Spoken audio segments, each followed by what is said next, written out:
What is going on, Mile High City? Woo! Baby! Yes! Yes! Cheers. In a game of butt cheeks, old middle school football team could scheme a better offense than Adam Gase.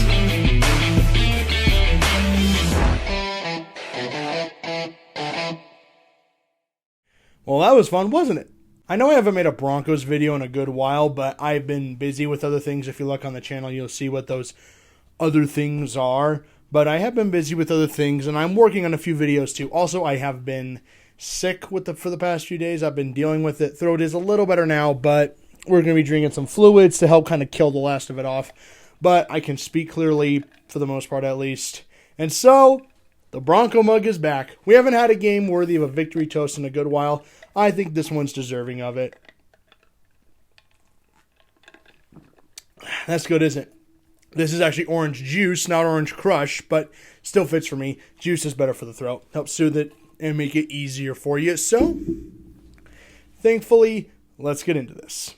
Broncos win pretty convincingly, 30-16 over the Dallas Cowboys, despite being 10-point underdogs on the road in Dallas and suffering a metric ton of injuries, and some more throughout this game. In reality, I don't know what happened in this game. Dallas should have steamrolled this team, and it should have been an easy win for Dallas, and the opposite happened. And it was odd because Denver was doing this with a relatively young team at the helm. This defense is comprised of so many young pieces due to trades or people being out. Vaughn got traded. I discussed that in a different video on this channel. And it is so weird. And Kenny Young is kind of still getting new to it. Jonathan Cooper is now the starting edge rusher because Chubb is still out. We lost Malik Reed, the other edge rusher. Baron Browning is still kind of getting used to playing at the NFL level. And they looked great out there. Secondary was phenomenal, stopping everything, even after losing Patrick Surtain, which, by the way, MRI revealed it was a knee sprain, not a tear or any kind of severe injury, thank goodness. And they still held their end of the bargain. Even Kyle Fuller, who did get burned a couple times, thankfully he didn't have to pay for it. But, man, this defense looked good. Jonathan Cooper getting in there with a couple of sacks. Kenny Young was getting in there. Justin Simmons, Kareem Jackson, Caden Stearns gets a pick on the day for the hometown kid. Man, it was so much fun to watch. Even if they weren't sacking Dak, they were constantly in his face. They were blitzing like crazy, and they were setting the house. The run game was going nowhere for Dallas. It was so much fun to watch. So, first toast of the day goes to the defense. Offense don't look too bad either. Teddy looked all right in there. Nothing spectacular, but that's just who he was. He was just throwing some balls. He had a really nice touchdown pass to Tim Patrick that made you squeal with glee. Some nice passes to Judy and Sutton. And the highlight of our day was the running game. 190 yards between Javonte and Melvin. Javonte with another angry run, basically taking half the Dallas defense with him.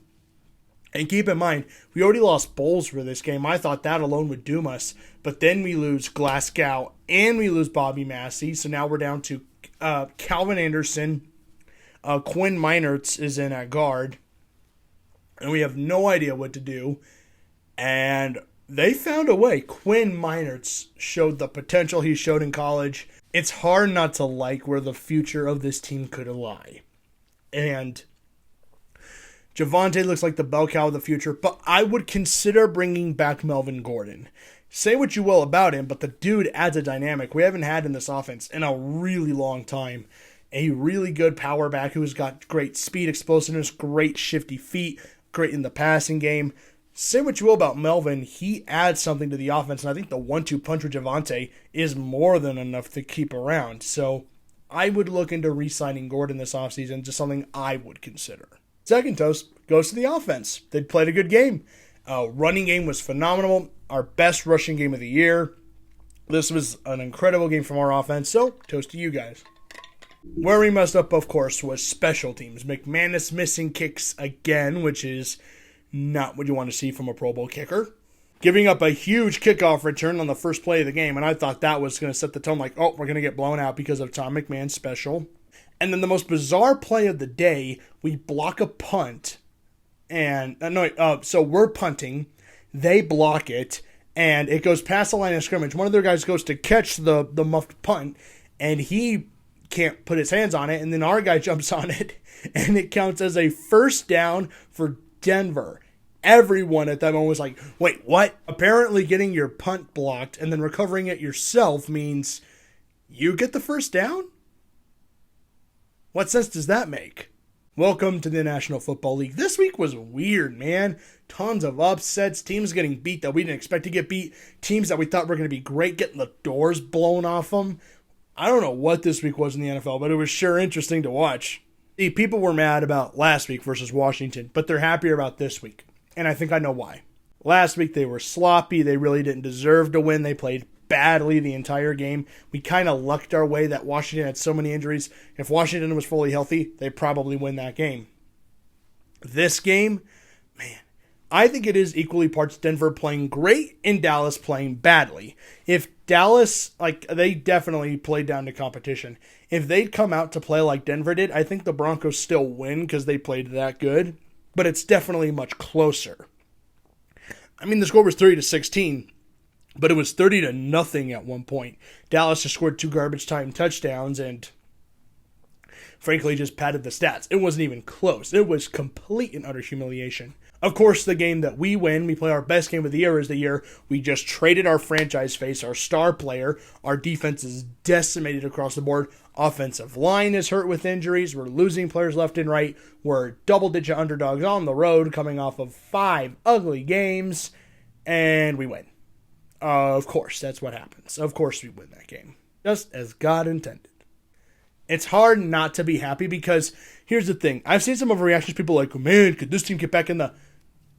Pump the brakes on that. Let's talk about get back in the playoff race. Hold your horses on that.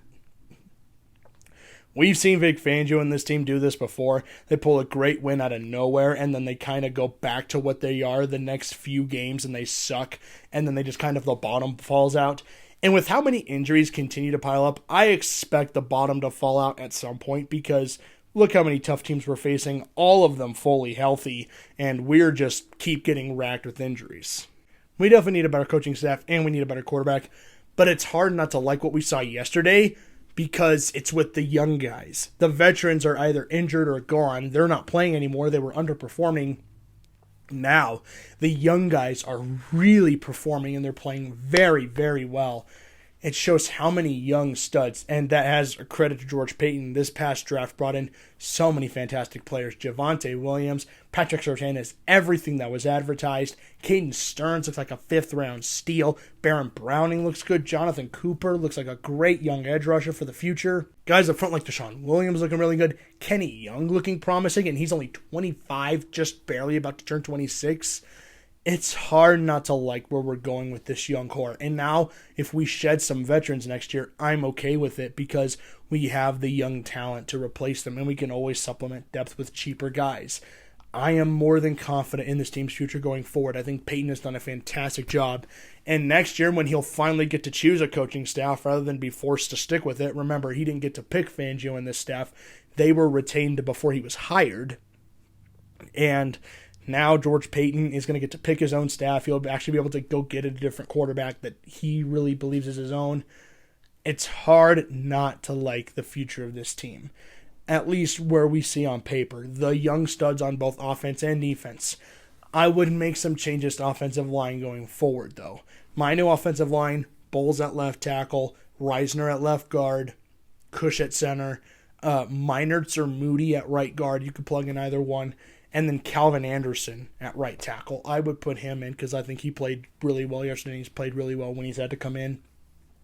He is a player that's really grown and is a big product of Mike Munchak's coaching. I would keep Calvin Anderson in at right tackle. Look, this one feels good because we're actually getting to see what the future of this team could look like as early as next season. So I am ready to just get on to 2022. I don't think this 2021 team is going to make the playoffs. I still think they'll finish in pretty decent draft position. Able to get a quarterback, get a different head coach, please an offensive one. But I'm going to enjoy this one. And people, let's just enjoy this, all right? We've seen some pretty miserable football over the last few weeks. Let's enjoy this win. Because, again, I said it's most likely or not with the injuries we've had and they continue to happen. And with how tough the schedule gets, the bottom is probably going to fall out at some point. So let's just enjoy this win. I am okay if we lose every game from here on out, but the game we do is we beat Dallas. Let's be real. You always want to beat Dallas regardless of your record because you hate hearing how about them Cowboys. So the fact that we silenced them boys for a week, that feels good. And that we kicked them in the teeth in their own home. Come on, they haven't beat us in 26 years. I don't care if we lose every game from here on out. If that's our last win of the season, I'm fine with it being the Cowboys. You know, it's funny. I've brought up the Colorado Avalanche before about how they built their team with their young core. And this is going to sound a little odd, but this team is finally starting to look like that Colorado Avalanche comparison. They have young pieces coming through or young pieces that are coming, and they are filling in nicely. They're performing well. They look like our future core. We just need our Bednar and McKinnon. That's what they need. They need their coach, and they need their star, their quarterback, because that's who McKinnon essentially is.